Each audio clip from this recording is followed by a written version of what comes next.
Due to my strange occupation, I spend most of my time traveling and meeting new people. Most forget our trivial meetings, but some linger, sensing they can trust me with stories they would like to get off their chests. A story they cannot tell anyone else. A story that haunts them, or one they wish to forget. I collect these stories as I travel for work. I am unaware what qualities I hold that make people feel at ease enough to spill their souls to a stranger. Perhaps they sense that no matter how outlandish the tale, I'll believe them. The other day, I literally bumped into a woman coming out of a corner store. She dropped her drink, and when I collected it to return it to her, she stared at me. I knew in that moment that she could sense I was a person she could unload an experience that was troubling her. Unfortunately, I couldn't stick around to hear it. I was in a hurry. This was also the reason why I ran directly into her in the first place. But I gave her my business card to call me later that night or the next day. I do not make a habit of giving out my number to people who only want to give me tales and not work, but for her I made a quick exception. She did call me later that night, and I had time to hear what had been troubling her for over a year. With her permission, she allowed me to write down her story. I, of course, changed names and made locations as vague as possible, for her sake. I tried to keep this as close to her words as much as possible. I only thought of writing this down after I heard it, so I may not remember every word spoken, but it should be very close to what she had said. I think she was relieved that someone believed what she had to say. And it doesn't matter to me if you believe her tale or not. This is just simply what I heard that night. A year ago, maybe more, I had been proposed to by my high school sweetheart. He had been the only person I ever dated, and I wasn't aware of any warning signs that started to appear in our relationship. In my defense, there weren't very big warning signs either. Things I could easily ignore or sweep under the rug, believing that because we loved each other, everything was going to be fine. Bill would stay out some nights, which I assumed he took extra hours at work and crashed at a friend's place. He spent a bit too much money on booze and takeout most weekends, even though we were barely paying our rent. When he did propose, he bought the cheapest ring, which I was fine with. But his mother had asked what happened to the ring that belonged to his grandmother he had been given when she passed. His excuse was he had it in a safe. It was a very expensive ring and he didn't want to risk it getting lost. Again, in his defense, I had a bad habit of losing earrings and misplacing my keys every so often. I agreed with him about the ring being in a safe spot. We could hand it down to our children when we had some. But he didn't sound very happy about the children idea. When the subject came up, he was always finding a way to make me drop it. Planning weddings is stressful. Anyone can tell you that. I had friends he hated and didn't want to come, and I thought some of his friends were a bad influence. I didn't care about him drinking with them, but I heard rumors that a group of friends started to deal drugs during those parties, and I didn't want Bill anywhere near something like that, let alone risking having the cops called at our wedding because his friends decided to deal out of the bathrooms or something along those lines. After we started to disagree on one thing for the wedding, we found ourselves disagreeing about nearly everything. I found it much easier to just go along with what he wanted instead of arguing. The last day I spent with Bill was when he had driven to where we wanted our reception to be held. I found the location just fine. It was a beautiful apple orchard. A strange location for us though. We were both city folk, but his uncle owned the orchard. We could have our reception there for cheap, and the location was nice. Aside from how far of a drive it was, it really was perfect. I thought we could go one day without having some sort of disagreement about the wedding, but I was mistaken. On the drive home, the topic of who to invite came up again. It was the biggest fight we had. I never raised my voice, but I was so adamant about this group of friends not coming, I found myself red in the face, yelling right back at him, pleading for him to understand. Everything we had ever argued about came out then, on a dark highway with no other cars, surrounded by trees. He silenced me by spitting out every hateful thing he had been holding back and let fester. I had never been cut so deeply by someone's words before. I never knew he had been so angry over how he felt I apparently was pressing him for children, and how I had let myself go after high school, or how I burdened him by forcing him to work so often, even though I worked 2 part-time jobs trying to support us, and after months of looking, I couldn't find any better paying places that were hiring. Every statement was a dagger stabbing deeper and deeper into my chest. Everything that was wrong in our lives, he put the blame on me. I think it was because it was much easier for him to blame me than to face his own shortcomings. Because of this triad, I had started to cry. A wailing kind of cry I couldn't hold back. The stress of the past few months finally came to the surface, and Bill did something I never expected from him. With one hand on the wheel, he hit me with his other hand so hard I bounced my head against the window. Then, the shock and pain made me instantly stop crying. Once I fully realized what happened, I felt the urge to sob even harder bubbling up, but forced it down out of fear of him hitting me again. We shouldn't be together. I said it softly, but I knew he heard it. He stayed silent with a calm rage on his face, an expression that to this day still gives me chills thinking about it. I'm positive that he was planning on killing me in that moment.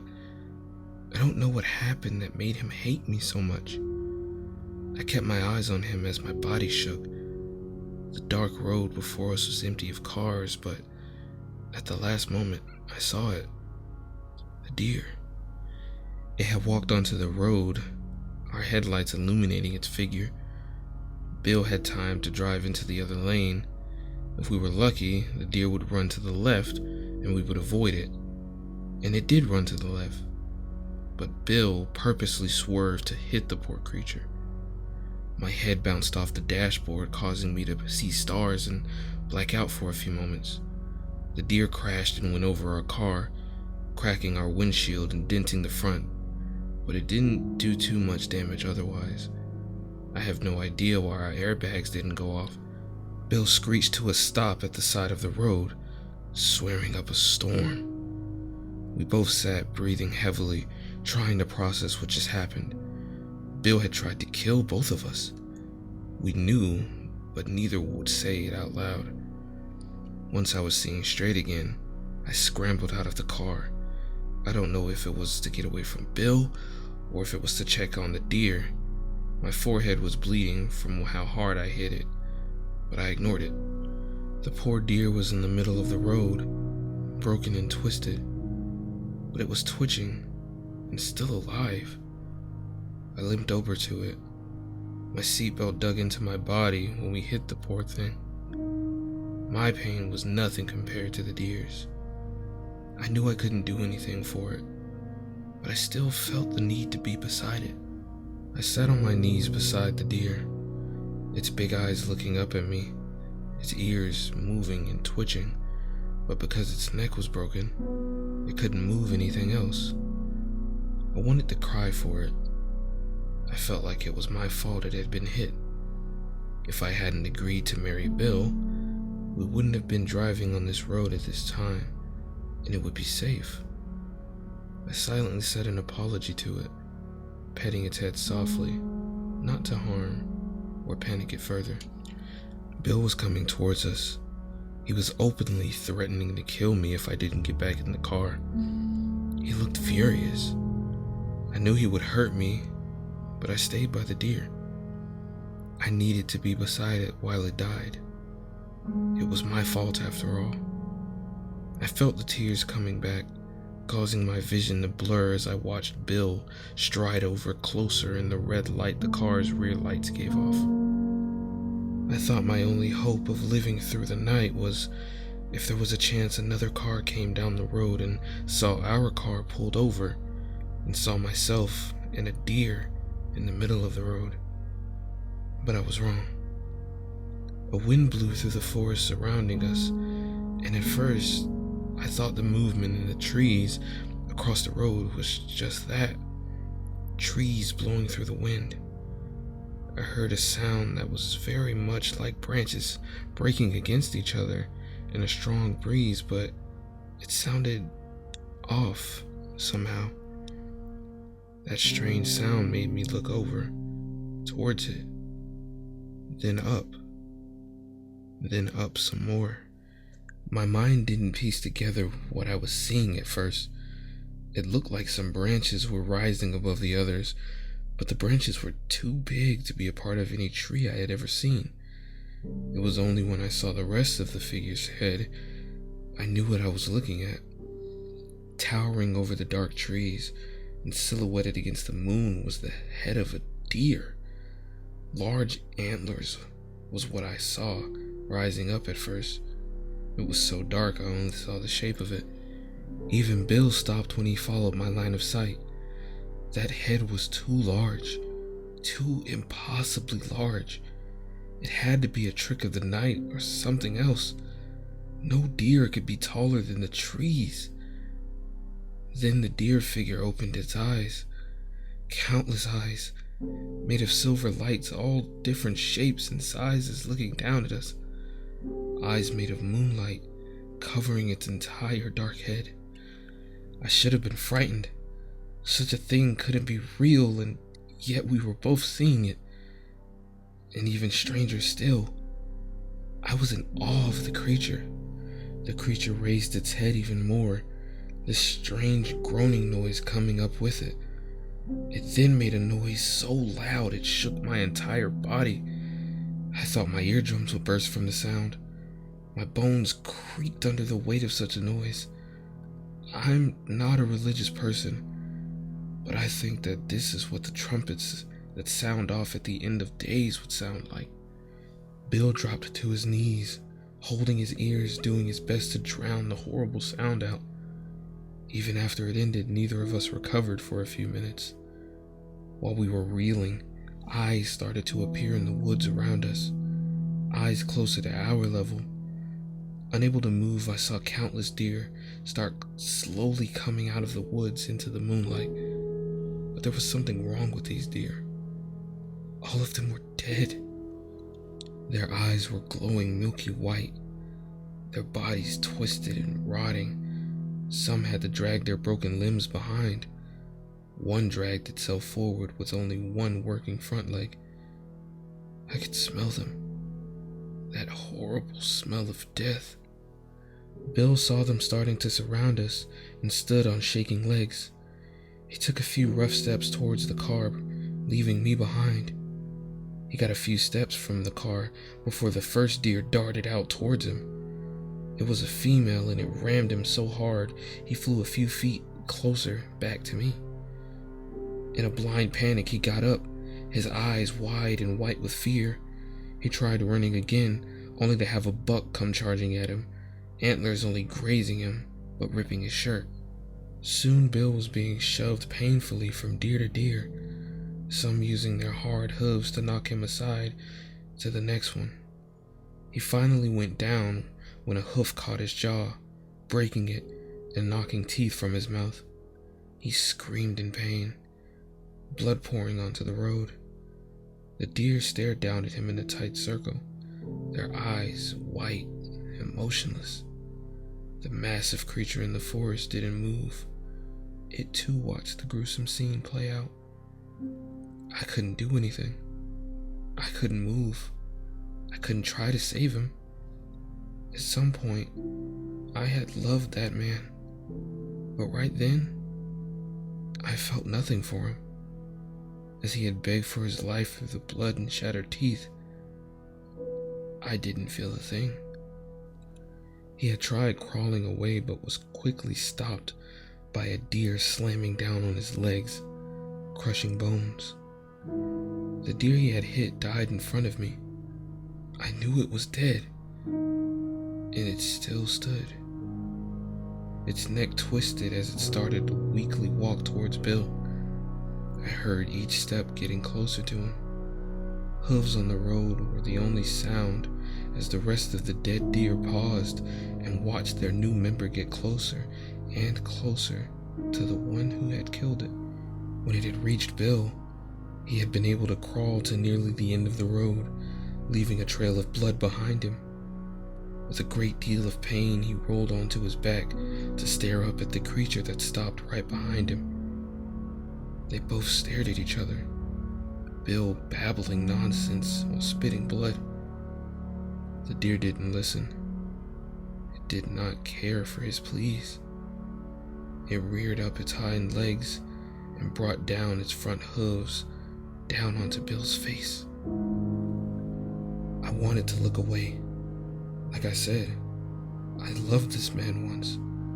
Even after everything he had said and done, I felt like I should at least make myself watch his end. I watched as the deer, with its broken neck and head swinging wildly, brought down its front legs again and again. I heard the impact of the hit onto Bill's skull and his head crack open. I heard how he tried to scream, only to be cut short. When Bill's skull was nothing but a mashed pile of gore, the deer finally stopped.